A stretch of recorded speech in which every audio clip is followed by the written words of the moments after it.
અડગ મનના માનવીને હિમાલય પણ નડતો નથી। આ વાત ફરી એક વખત સાર્થક થઈ છે ડાયમંડ સિટી સુરતમાં।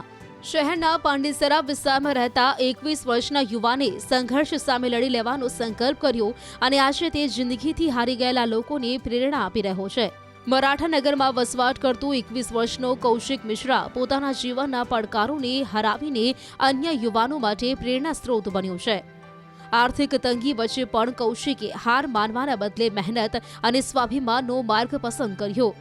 યુવાને ભણતર છોડવાનું વિચાર્યા વિના તેણે સ્વાવલંબનનો માર્ગ અપનાવ્યો અને નાનો વ્યવસાય શરૂ કરવાનો નિર્ણય લીધો।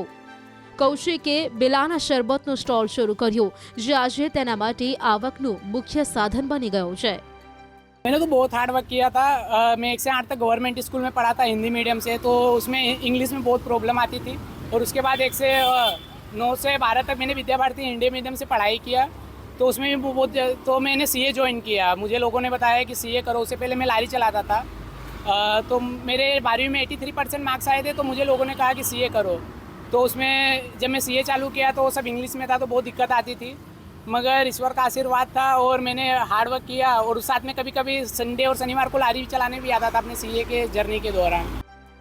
કહેવાય છે કે જેને મહેનત કરવી હોય છે તેની પાસે બહાના નથી હોતા। આવી જ કંઈક વાત કૌશિક મિશ્રાની છે। ચાર્ટર્ડ એકાઉન્ટન્ટ બનવા માંગતો કૌશિક હિંમત હાર્યા વગર પરિવારની આર્થિક સ્થિતિ નબળી હોવા છતાં પરિસ્થિતિ સામે બાથ ભીડીને બિલાના શરબતનો સ્ટોલ ચલાવી રહ્યો છે। પરિવારની મદદની સાથે પોતાના ભણતરનો ખર્ચ પણ ઉઠાવી રહ્યો છે। સીએ બનીને દેશ સેવા કરવા માંગતો કૌશિક કહે છે કે अभी तो मैंने रिसेंटली जैन 26 में अपना सीए इंटर का क्लास क्लियर, अभी एग्ज़ाम क्लियर किया और सीए फाइनलिस्ट बन गया हूँ। तो सीए फाइनलिस्ट में बनने के बाद जैसे सीए फाइनल के लिए क्लास लेना पड़ता है, तो मुझे फ़ीस का थोड़ा प्रॉब्लम था, तो मैंने उसके लिए अपना बेल शरबत का लारी चालू किया ताकि मैं उससे पैसा जमा कर सकूँ और अपना सीए फाइनल की तैयारी पूरी करके एक अच्छा सीए बन सकूँ और अपने देश की सेवा कर सकूँ। મહત્વનું છે કે કૌશિક મિશ્રાનો પરિવાર છેલ્લા લગભગ 35 વર્ષથી સુરતમાં એક જ રૂમના નાના મકાનમાં રહે છે।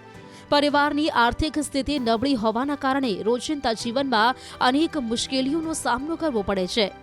કૌશિકના પિતા ફ્રૂટ વેન્ડર તરીકે મહેનત કરી પરિવારનું ગુજરાન ચલાવે છે, પરંતુ વધતા ખર્ચ અને મર્યાદિત આવક વચ્ચે ભણતરનો ખર્ચ ઉઠાવવો મુશ્કેલ બનતો હતો।